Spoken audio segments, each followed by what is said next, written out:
You're listening to the Jiu Jitsu Lou podcast, and I'm Lou Temlett. I know you're having a good day because either you've been on the mats, considering getting on the mats, or maybe you're writing books and coaching the sport of Brazilian Jiu Jitsu. I'm so happy you're here listening or watching this episode. Please don't tap out before the end. When you need a new challenge, start training Jiu Jitsu. I'd like to welcome Graham Barlow to my podcast. Hi, Graham. Hey, how you doing? Great. How are you? I am very well. I'm sitting here waiting to talk to you about jiu-jitsu. Amazing. Well, I will, first of all, introduce you, not just as a black belt, but the co-author of the Brazilian Jiu Jitsu, the Ultimate Illustrated Guidebook, with Seymour Yang. So tell us about your involvement with this incredible illustrated Brazilian Jiu Jitsu instructional book. Yeah, it's a bit of a mouthful, that title, isn't it? But we wanted to emphasize the fact that it was illustrated, and very few martial arts books are illustrated. It used to be a thing in the 1950s and 1960s. And Seymour, my writing partner and the owner of meerkatsu.com, who illustrated all the drawn pictures in this book, he was obsessed with these instructional manuals from the 1950s, particularly judo ones, which had drawn illustrations in them. But he wanted to make his own illustrated jiu-jitsu book. And he started the project, and he had a few writers writing bits and bobs of it, but it wasn't really going anywhere. He posted a forlorn, say the word forlorn, I mean, it read like it was forlorn to me, but I think it was a joke he was making. Yeah. Here's a page from my book which I will never finish. And the illustration looked amazing. And he had some particular quirks of the text that, as someone like me who's worked in magazines for 20 years, I thought to myself, there's a better way to do that. Yeah. And I just cheekily sent him a message saying, I think you could make this book better, these four things. And then he kind of got back to me and went, yeah, do you know what, you're right. Tell me more. So we got talking, and then I got involved in the project. I started as what we'd call a production editor or a sub-editor. Yeah. I was editing the existing bits and bobs he'd got assembled. And then we realised that if we carried on at the rate he was getting the writers to provide their copy, it would take about 40 years for the book to be finished. So I said to him, look, I could just write this. And he went, do you know what, you're right. And at that point, I kind of turned into a co-author and muscled all the other writers out of the project. But the project changed direction a bit because it started, I think his original vision was, it wasn't a how-to book, it was a history and coffee table art book, that you just show off to people. Whereas what I wanted to do was a how-to book. And once we started down that road, we both realized that it would be a more valuable item at the end of it, because the how to do stuff is the really interesting stuff. History's okay, but you can get history anywhere, right? Well, you can now. It's really interesting that you mention about being a writer for magazines, but I'm really interested. Did you know Seymour before any of this project started, or was it a random connection? I'd met him at the Artemis camp in Bristol. He was teaching footbox. I met him there, and I talked to him a little bit, but I mean, he has lots of people talking to him all the time because he's kind of famous. Yep. So, yeah, he's the famous one. I am not the famous one in this partnership. It's me piggybacking off his fame, really. I didn't know him. Yeah. A friend or anything. Or I cheekily just reached out to him and said, you know what, we should do this together. And, and took it from there. No, that's good. Would you encourage anyone to take that opportunity? Should they see how they can help or improve something that someone else is doing? Or would you recommend kind of taking a back seat? Now you've got through the project, the book is published in hardback and paperback. Um, your reflections, is this something that you would encourage people to do? Well, I'm sure there were times when we both felt like this is never going to end because it took a year and a half from that time I joined. Yeah. And it was a year and a half of working pretty much every night on it, because we did Wow. it in our spare time. It wasn't we both got day jobs, both doing jiu-jitsu, we're both teaching, we've got families. And if you know anything about Seymour, he has a high performing children that drive around to gymnastic shows and things and everything. So he's a very busy man, but his work ethic is absolutely incredible. And I think we're both a bit obsessive, and we kind of the two of us together was like you could say it was a good combination or a bad combination, but we obsessively worked on it as Yeah. a labour of love because we enjoyed it. I think. Yeah. I think we enjoyed it. I mean, at some point it's hard to tell when you're just you're just slogging through it every night. But Yeah. I think I, I say 90% of the time it was an absolute pleasure. Good. We got to discuss and debate about what went in it. We were both sort of equal partners. We could take ideas to the other one. We Yeah. never fell out. We could just, mm, Good. you know, I could bounce things off him. He could bounce things off me. We did things and decided they were rubbish and threw them away. We went back and we did things after we'd done a few more to make more feel the same book. And if I hadn't reached out to him, none of that would have happened. So Yeah. if you see an opportunity, then I think take it is the moral of the story. Good. I will be taking that way. It does sound like a meeting of minds and action for a very beautiful flow roll, if not a little bit more competition in there. Um, it's a fantastic book. I really value my copy. And I think it does both things. It's very much a kind of coffee table style, kind of smooshed with a Haynes manual, smooshed with the dummies, smoosh with all the instructionals that someone might need in Brazilian Jiu Jitsu. Yeah, the idea of the book is that if you're a beginner, you could just pick this up and it is your guide for the next, well, till blue belt, If you're a bit more experienced, there's enough in there you would not be bored. We've got some very modern things in there. We've taken away parts of jiu-jitsu that we don't think really apply anymore. Yeah, We've tried to produce something that would stand the test of time. So it's your evergreen sort of guide to jiu-jitsu. I don't see it going out of date unless something radical happens to jiu-jitsu and a new technique is invented that it becomes required learning for white belts. it'll I just don't be think that's a edition bad thing. edition two. Well, yeah, I mean, yeah, we goes to edition two, couldn't we? We could just add new stuff in. We have talked about whether we should do different editions of it.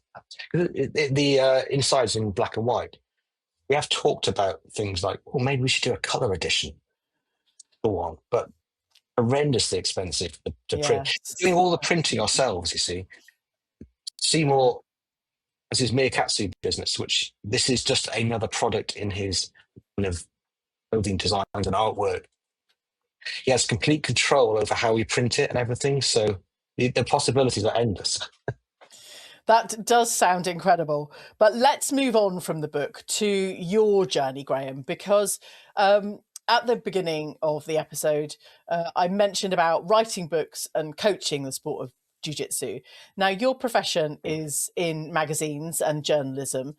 Let's start there, and then we will talk about why you started in jiu-jitsu, wanting a new challenge. So let's go with the tech journalism to mix things up and flow on from the book. Yeah, so my background is in magazines. These days, I write for a website. So I've moved into the 21st century very slowly, kicking and screaming. Because went through the whole like 90s boom of audio magazines where they were massive. Yeah. They were huge things and they were selling in vast numbers. And then the internet happened. And that kind of changed everything. And we are still living with that repercussion. So now AI has happened, Yeah. the next change. So we are now living through that. Uh, yeah. So while I was being a magazine journalist, a young family, and that meant evenings were pretty much taken up. I'd been doing Chinese martial arts, so I was teaching Chinese martial arts, particularly Tai Chi, for a few years, and kind of felt like I needed a new challenge Yeah. because it, in Tai Chi particularly, it's very hard to find people who want to spar you because they're they're mainly doing it for health reasons Yeah. or to learn a form or something. And there's, so I was kind of felt like I was forcing my Tai Chi class and my Tai Chi students into a kind of a more martial direction. They were always trying to drag me back the other way. So it was this constant toing and froing. And then I went to a jiu-jitsu class and everyone wants to spar. It's not an issue. That's what they're there for. And I Yeah. was like, oh, this is amazing. This is great. I love it. So, and also the fact that you can spar pretty much full on without really getting hurt, maximum, of course, Yeah. but like a revelation. Great. I love that aspect. And also the type of martial, it's like a soft martial arts, very Tai Chi like. Yeah. It's not particularly karate like at all. So that fits in with my kind of ethos as well. We have experienced. I have experienced a couple of rounds with you, Graham. You have your particular style. I'm not going to give anything away, and I'm You trying can, not it's to. fine. I'm trying not to get caught by your turtle approach and then a sneaky, wrist lock from there. But Do like a sneaky turtle, yeah. okay, let's talk about the transition from Chinese martial arts and how that stood you in good stead and form for Brazilian Jiu Jitsu and the kind of transition that you've had to make in your own mindset and game. So there's a lot of things that are directly transferable from Chinese martial arts to jiu-jitsu. The main thing is knowing how to learn. There's a lot of learning complicated things in Chinese martial arts, and that really helps you when you start jiu-jitsu. Because I think a lot of people spend the first year in a kind of a daze of what's going on.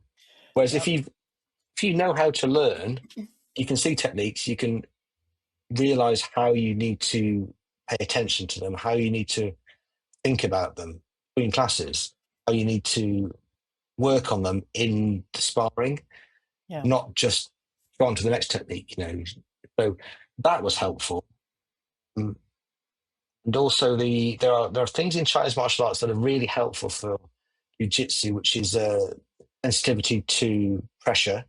yeah, So lots of dealing with incoming forces and yielding to them or diverting them instead of just meeting them head on.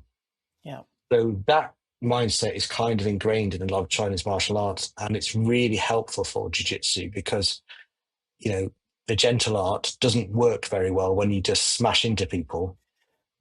You can do jiu-jitsu like that, yeah. especially in competition, and you can get away with it. But you're not going to want to be doing that when you're old. You're going to want to Yes. adapt to a more gentle type of practice. Chinese martial arts help. It's also like there's a lot of stuff on base and grounding and rooting in Chinese martial, which is really applicable to jujitsu.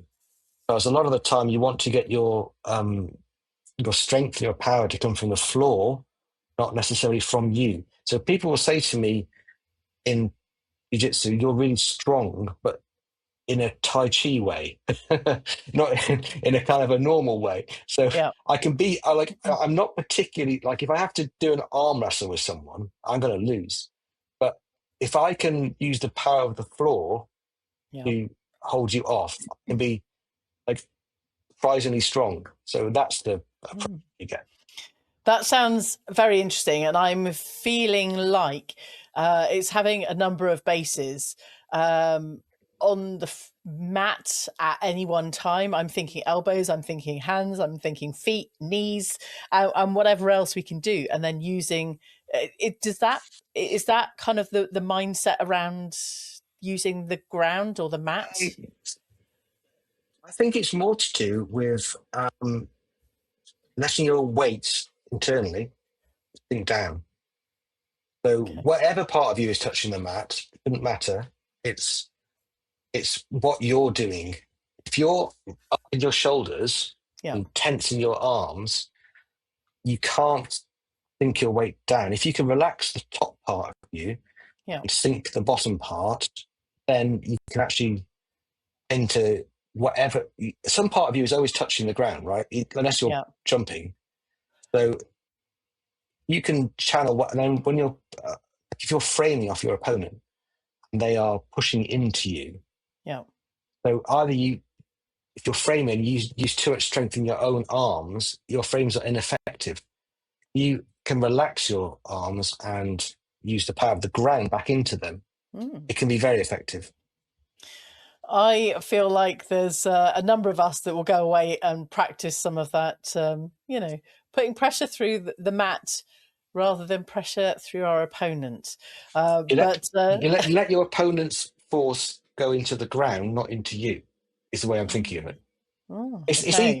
It's a lot easier to show people this than to explain it because it sounds a bit like nonsense, doesn't it? But I can show people. I can go Yeah. Yeah. push. I'm like, look, Yeah. I'm not moving. I think, I want to come back to the learning style and how we learn, because some people can listen to instructions, some people can watch, some people want to read, but it's finding that mindset of your own learning style and appreciating what that is and going from there. But you mentioned the mindset around learning. Talk to us a bit more about that. Oh, so I I mean, I don't think it's anything particularly revolutionary, but if you're going to learn a martial art, you have to, first of all, you can't be egotistic about it. You've got to accept that you're not very good at the start, right? That's a problem for some people. Yeah. Coming to terms with the fact that you aren't great. Some people hit that and leave because Yeah. they don't like it. If they can't be great at something straight away, the end of the world, and they Yeah. quit. Mhm. I was quite happy to suck at jujitsu for quite a while Yeah. because I was learning. So it's in Tai Chi we have this phrase called "invest in loss." You are investing in the fact you're losing because every time you invest in losing, you're learning. There's also that phrase in jiu-jitsu that there's no winning, there's only learning. Yeah. So no winning, no losing, only learning. Oh, How do there's this. you? You've been in martial arts for a very long time, but and we're all still young at heart. But how do you think you can offer some kind of tips or hints for someone to think about uh, accepting the fact that they're going to be rubbish at jiu-jitsu for a while, if not longer? Well, that's kind of depressing, isn't it? You've got to accept that it's going to be rubbish for a while. But I mean, you've got to be able to find the joy in that. You've got to be able to find the thing inside you that keeps wanting to come back Yeah. and get better. It's a, it's like a puzzle. Just because you can't find the answer to the puzzle straight away, do you give up or do you keep trying? And once you keep trying, you will eventually discover the answer on your own. That's the joy of jiu-jitsu for me. Is a lot of the answers are not things that your coach tells you, Yeah. because it's so individual jiu-jitsu. But Mm. if you can find the answer that works for you, I think it's so much more valuable than Yeah. just being told what to do. Now, coming from traditional media, I'm thinking magazines, but I'm also thinking about puzzles. and that pesky one or two pieces that, or probably more, that you can't quite connect. And it feels like a great analogy for jiu-jitsu. You're the only one there. You're the only one that can fix this puzzle. And I guess as long as you've got the fundamentals, the corner pieces and the square edges around the outside, everything else can be filled in at some point. Yeah, I mean, ultimately, it's up to you, really, which is what I like about jiu-jitsu. I still, every time I go on the mat, I come up against a new challenge, a new puzzle that I have to fix. Yeah. I go away and think about it afterwards.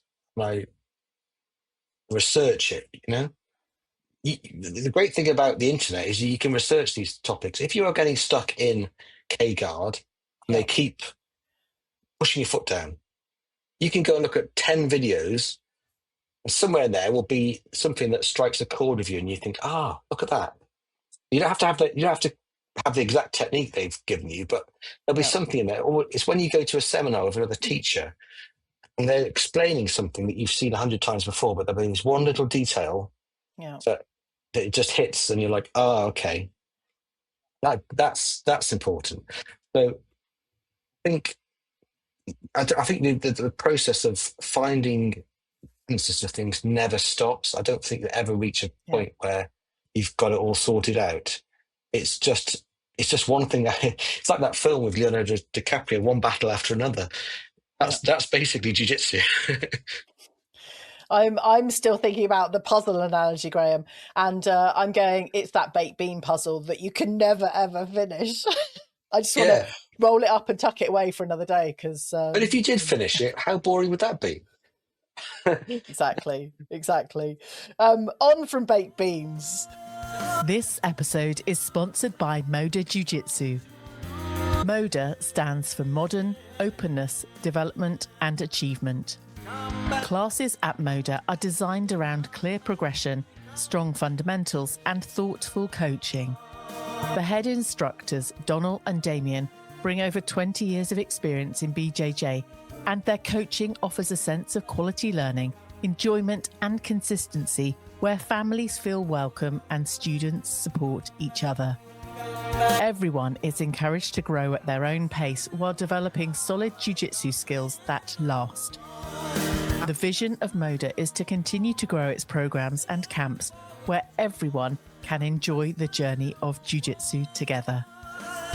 Just drop Moda a DM when you want to go and train as a visitor and find out more from modajujitsu.co.uk. This is the Jiu-Jitsu Lou podcast with me, Lou Temlett, coming to you from the UK. Keep checking out the clips that drop as soon as I've recorded an episode, usually way before the official episode gets released, over on YouTube, Instagram and TikTok. Today, I'm having a conversation with Graham Barlow. Graham, so you've been a black belt for 6 years now. Just elaborating more on your style of jiu-jitsu a little, with your Chinese Martial Arts Foundation and your kind of gameplay. It sounds very technical, which would equally mirror your technical background and journalism and kind of writing. Yeah, I mean, I like clever techniques. I like things that involve leverage and rather than brute strength. But my approach to jiu-jitsu is to try not to force things. I I look for what the person gives me and Yeah, respond rather than have my own idea about the way this will go. So every role, I find if I have something in my mind, okay, so I want to do tarantula guard yeah, and go for a knee bar, right? Famous Braulio steamer that he did in a competition once. If I go into the role thinking I want to do that, it will never happen yeah, because I'm forcing it to happen. Right? And along the way, I'm missing 10 things the person is giving me. So I'd much rather go into a role with a open mind, yeah, a responsive mind. Again, this is yeah, Chi related awareness, Tai Chi, the art of awareness, yeah, responding to what the opponent does. So every role becomes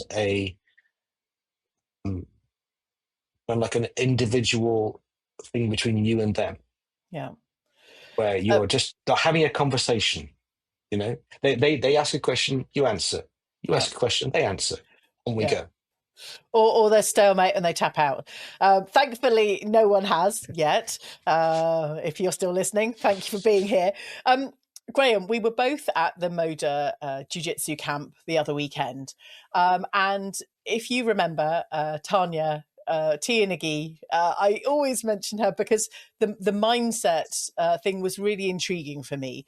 Being able to see the good in what others might do to us in terms of rather than chastise ourselves, give ourselves a hard time, to see what someone else has done really well, and then to try and work out and see if we can reflect that back into our own game. But part of what you're saying sounds like you're seeing the things that other people are doing wrong and countering them. Certainly, when I'm feeling like I could take your back, that's not going to happen. So I'm not in any position to submit you, but I've just made a mistake, and you have that there's a nice little web, and you've drawn me into the trap, Graham. I guess whenever you roll with any black belt, everything's a trap, right? That's just the way it is. There's no way around that. But I think Okay. also the idea of making mistakes is interesting, because I don't think black belts make less mistakes than white belts. I just think they notice them quicker. Ah, That's what's going on. You know, they're making as many mistakes as the white belt, but they are correcting them almost as they happen. You know, yeah, like if I feel like my foot's going in, like it's too wide, like I'm opening myself, you could do a knee cut. yeah, If I can correct that before you even notice I've done it, then it doesn't feel like I made a mistake. Whereas when you're a white belt, you make a mistake like that and you hang in the wrong moment for too long, yeah, and you open something up. So I yeah, think, as well as noticing what the opponent is doing, you need to notice what you're doing as well, yeah. because you are making all these mistakes, and if you don't notice you're making them, Mm. half the problem. That is an interesting one. I'm going to go away and think about that. But I think you're right in saying that a black belt can, that their mindset and correcting, and that knowledge and speed between something happening, the awareness, and then shifting their behavior, their action, whatever they're doing in that position, is quicker than much, much, much million times quicker than a white belt. How Mm. do you think, I guess, white belts, blue belts can learn to speed up that awareness, to counter those things, to kind of get us closer on that route to knowing more, doing more, being more in the world of Brazilian Jiu Jitsu? I think it's the sort of thing that you just need mat time. But why do you need mat time? Everyone just says you just need to more mat time, but the question is, why do you need mat time? You need Yeah, mat time so that you calm down, so that your brain can process what's happening as you roll, because yeah, it's not an unusual experience. You're so used to it that it doesn't freak you out, and you enter that sort of mental state where you're not panicking, but you're running on a kind of an autopilot of reaction. yeah, You need to uh, you need to be able to mentally step back. And I think the process is called inhibition. You need to not automatically react to things, watch things happening yeah, in your mind, almost like you are not on the stage talking, you are watching yourself on the stage talking. You're watching everything. You've got yeah, a 360 view of the world, not just sort of trapped inside yourself. That's the mindset you need. That's what mat time gives you, yeah. basically. And if you can jump to that quicker, then fantastic. You know, if you can adopt that mindset to rolling, you'll get better very quickly. Yeah. That's quite an interesting concept because both you and I work in the tech world, and we aim to be very planned and organised, and be proactive about what we're doing. But the concept of jiu-jitsu, certainly in the early days, is about being very reactive. But it sounds like what you've achieved, or what you're continuing to achieve, is to be proactively reactive in that sense. Proactively inactive. I don't know. I do like the image of. I spend a lot of my time rolling, just sort of lying on my side and letting people like try things on me. You Yeah. know, a bit sort of like a sloth or a wombat or something. You know.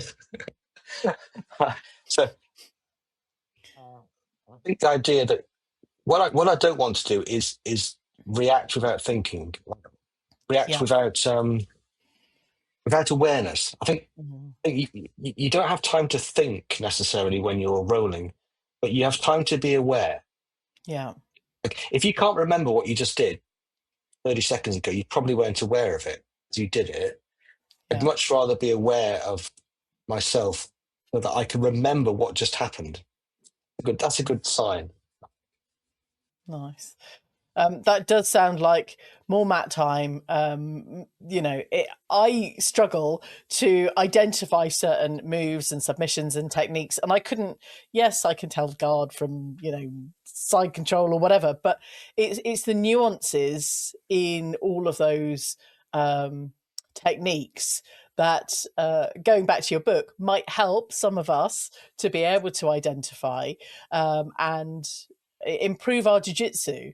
Um, The, assuming the that's book is very technique based. It's not about so much about principles like that talking about it. It's much more, this is how you do a knee cut, this is yeah, how you do a sweep from two guards.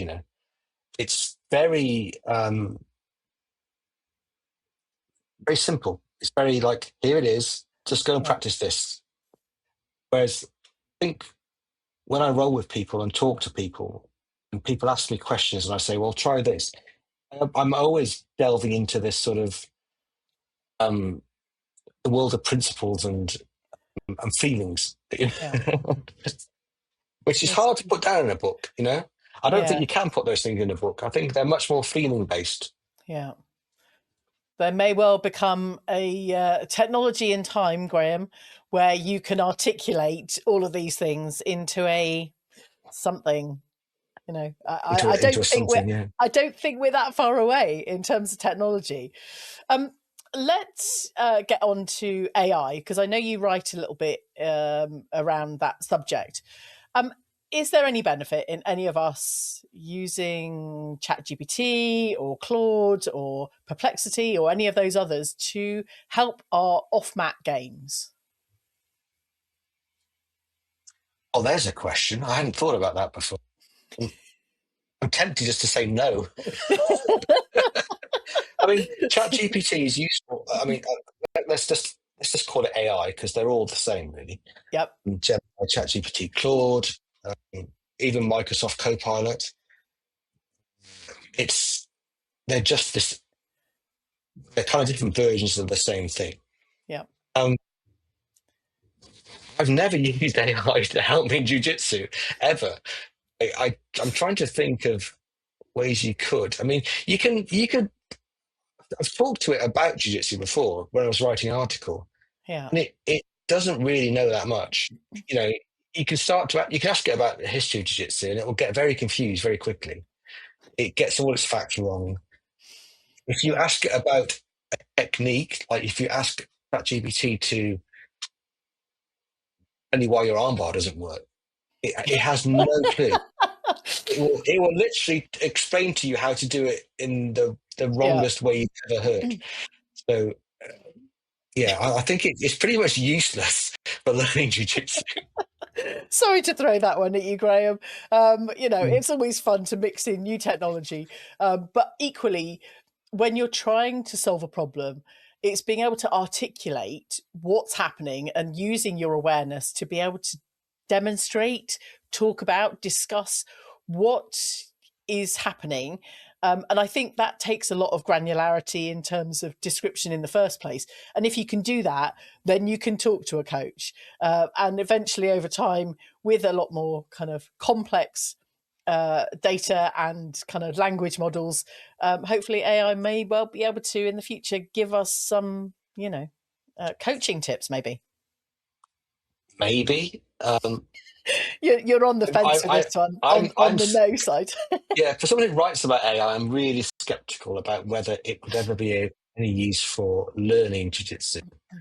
Okay. It We has wholeheartedly its agree. uses. Yeah.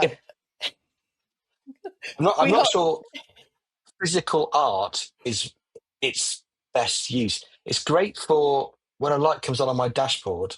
I take a yeah. picture of it. I ask ChatGPT, what is this light and why is it on, or how do I turn it off? And it will tell me. Yeah, and there's the manual for your vehicle in the glove box, so you really could just go and look there.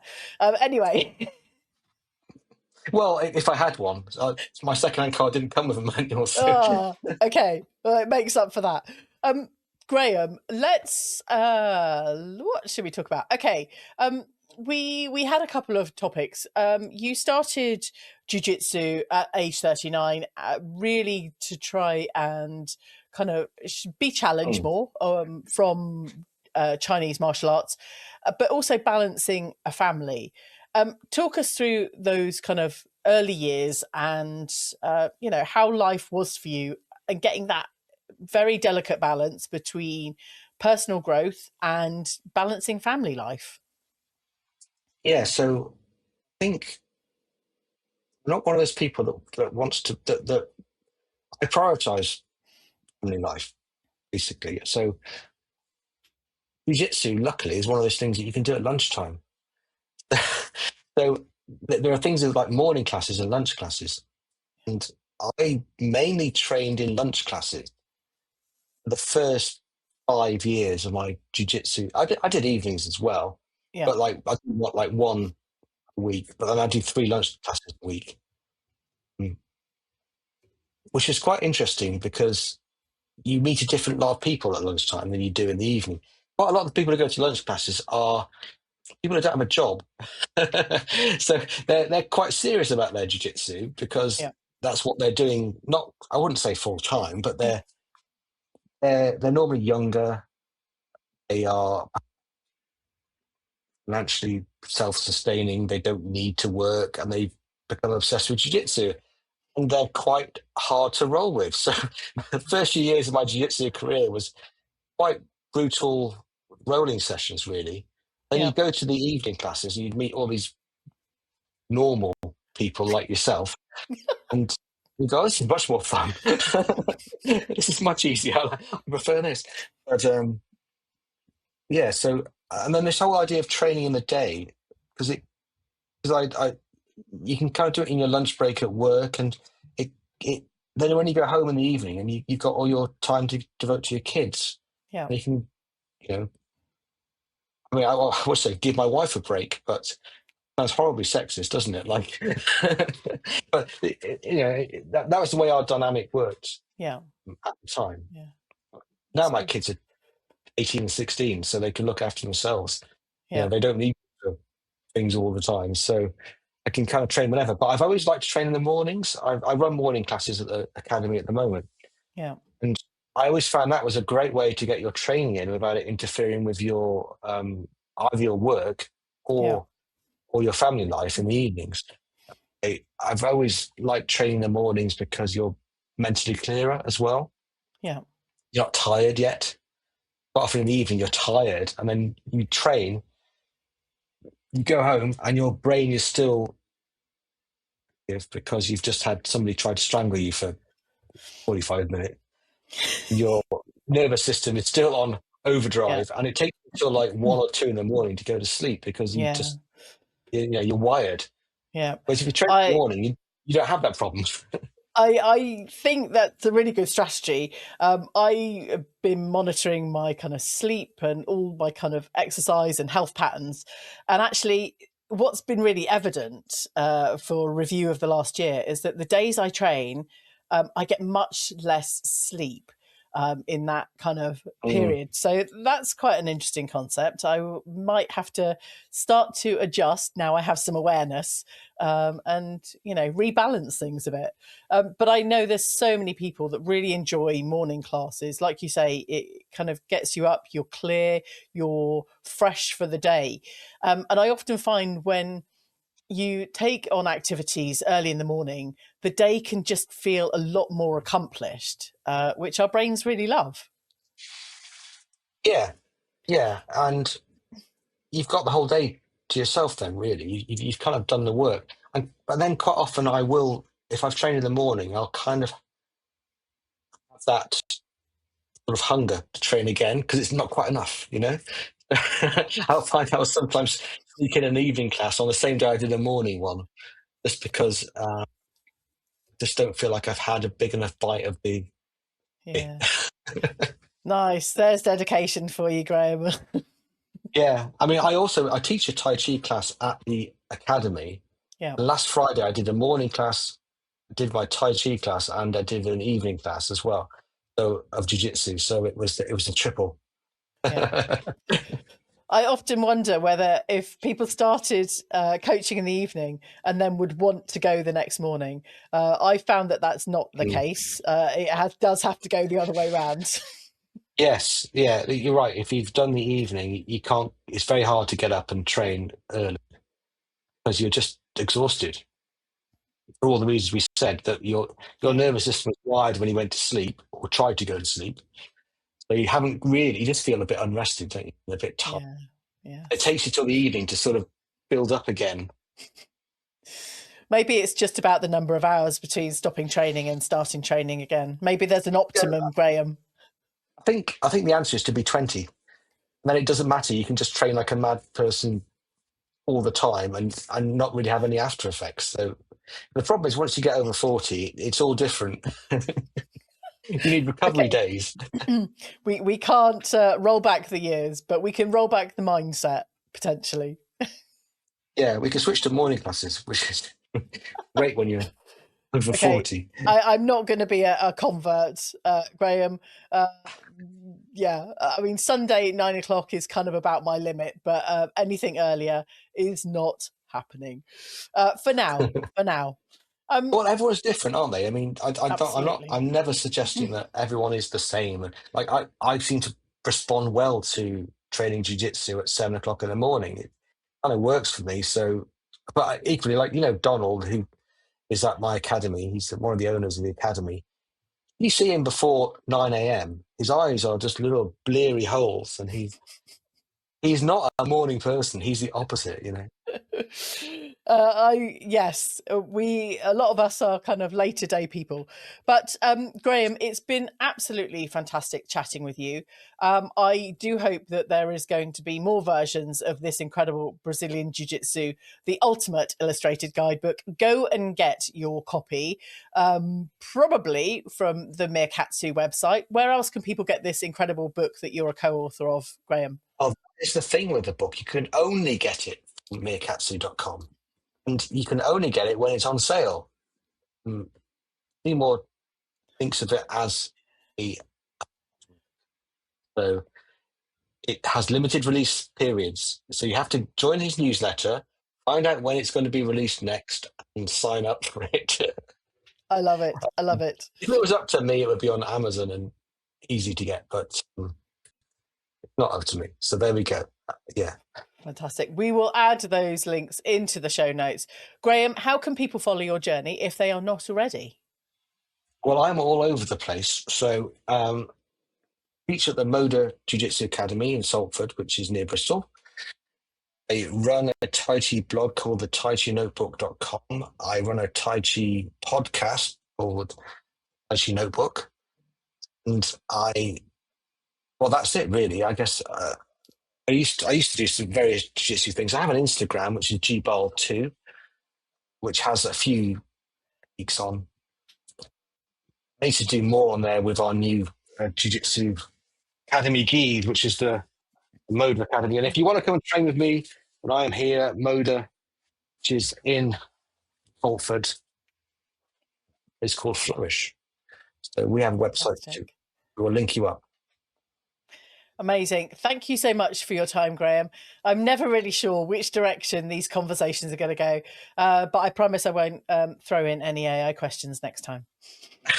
Well, that one went all over the place, so that was good. I liked it. Good stuff. Thank you so much. I look forward to rolling with you again soon. Yeah, me too. Thank you. If you got this far, thank you so much for listening. Let me know who you'd like to see next on the show. And I'm always looking for stories, connections, and growth in the sport of Brazilian Jiu Jitsu from around the world. I hope you enjoyed this episode. Thank you for telling your friends about this show. And as soon as this episode ends, I'd really appreciate you dropping the show a rating and a review.